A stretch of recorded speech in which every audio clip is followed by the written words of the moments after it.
Ignition point. Day 8371. The Spark. Answers brought Jessica to Schaefer Library. Questions nearly got her killed. She is investigating a string of unresolved arsons. A tip from a colleague in Albany brought her back to the historic Union College, her alma mater. Previously as a student, and now as a journalist, she spent many sleepless nights here poring over journals and forgotten newspaper articles. If only she knew today would be her last time walking through those doors, perhaps she would have taken her time walking up its steps. Maybe she would have taken a moment to breathe in the nostalgic smells of burnt coffee and old tattered books. She passed the table she had her first kiss. She took no notice. Today, those sights, smells, and memories are replaced with rubble and ashes. She searches for a book by an author she had never heard of, A.R. Brandt. She asks the ancient librarian. Mrs. Crowley, nearly as old as the college, has not heard of this author either. Jessica walks aimlessly in search of it. With all her leads dried up, any tip was a good tip. A half-hour passes when she hears the first scream. Smoke? There's smoke! It's a fire! Everybody out! Someone shouts. The fire alarms sound with a dagger to her ears. She does not flinch. The book can wait. 23 years of homes and businesses inexplicably bursting into flames all over the Adirondacks. And now here she stands in the middle of this mystery she has been chasing. A 1 in a million chance. She stifles a grin as the sweat beads on her forehead. Dozens of shrieking patrons push past her for the exit, and she sprints straight for the fire. Jessica stumbles and catches herself upright again and again while tracing the air above for the source of the darkest smoke. She finds her way to the very back of the library. Massive shelves begin to crash on the upper floors. She cannot afford to risk losing this opportunity. Still, she is frozen in her tracks, her fiendish resolve melting in an instant. Her own mortality hangs over her like the smoke in the rafters. It was so thick. She swore she could read a single word in its cloud. Run. But a force grips her from within. She remains planted in the center of the old library, staring up at the ever-present darkness. Smoke and shouting fill the air. All was mute to her. She is caught in a dream which will not let go. The flames grow ever hotter, encircling her. Let go. She has seen the aftermath of wildfires and arson firsthand countless times. Nothing can truly prepare you for a moment like this, however. People want to believe they'd be the one to run into the burning building, and if there was a cause worth dying for, they'd be the one to do it. Jessica believes this too.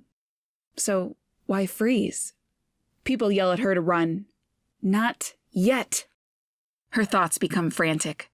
She hurries to the back of the library, now a roaring inferno. She has to find the source before it too goes up in smoke. Breathing becomes painful. Smoke burns her lungs. Her head throbs like she has had a concussion as the monoxide poisoning sets in. Whipping around the corner, she probes the crackling blaze of 1,000 burning books, searching for some abnormality. Something out of place, out of time. She can hear the old wooden beams crack above her as embers rain down. She crouches to the floor and covers her head. The searing shrapnel from the ceiling bites at the back of her hands. Then she catches it. The abnormality. The distinct smell of rubber. The air is pungent with it. A firefighter bursts through the smoke, grabbing Jessica in his stride. He charges straight for the door, Jessica draped over his shoulder. Her gaze is unbroken. She remains fixated on the flames which engulf the library. Behind Mrs. Crowley's desk. That had to be where it started, she thought.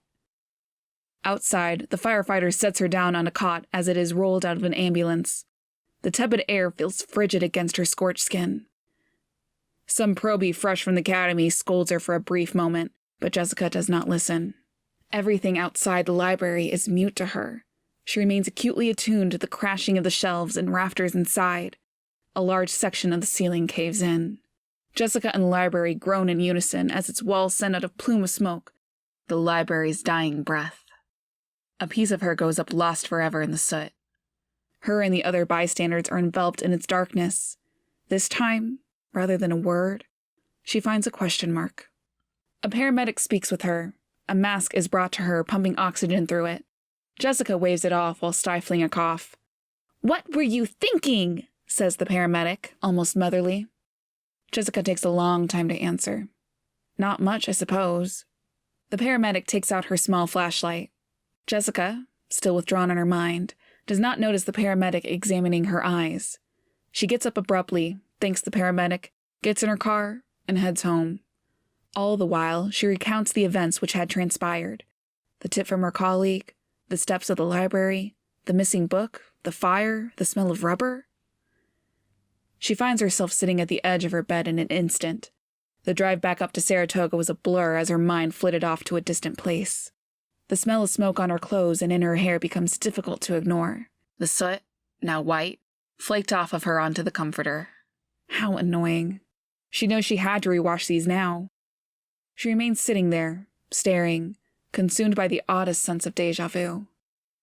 In the shower, washing off the ashes, she tries to clear her mind, let it all wash off. She catches the fringe of a memory before it bolts off. Jessica pursues. Recalling what triggered the memory, the white soot on the bed, she closes her eyes and focuses. Staring down, she sees the black streaks melt off her. They are sucked down the drain between her feet. Like shadowy tendrils, they feel almost as if they are about to pull her down with them. She tilts her head to one side and brushes her dark, damp hair out of her eyes. Then she catches up to the memory. The black streaks look like branches. The white soot reminds her of snow. Of course! When she was a young girl, not quite 5, a search party found her in the woods one night. She did not remember much, only fragments. Most of her memories were only based on her parents' description. While playing in the backyard near the edge of the woods, a blizzard rolled in. It had become so thick she could not find her way back to the house. Her parents told her she was only 20 feet from the door, but she must have got turned around. She wandered deeper into the woods. Whenever her mother tells the story, she explains it with so much anxiety. The entire thing must have been so frightening, Jessie. But it wasn't. The best she could ever describe it was strange. The feeling she had as she ran deeper into the darkness was almost magical, awe-inspiring. But the strangest part of all was not the fact a child was found alive after hours of exposure in a sub-zero blizzard. No, it was what she kept repeating. I thought the boy was cold. I thought the boy was cold. The night of the blizzard rarely crosses her mind. It was one of those memories you question whether or not you dreamt it. Jessica turns off the shower. How long has she stood there slumped over with the water beating the back of her head? The steam dissipates. She is motionless, letting all the water drip off her as the air begins to chill. There is another abnormality, a seemingly insignificant fact which only now becomes relevant. Rubber, she muttered under her breath. Jessica clasps her hands to her mouth. She cannot shake it. A claustrophobic feeling creeps over her, sprouting goosebumps across her body. Her hands press to the glass of the shower wall to steady herself.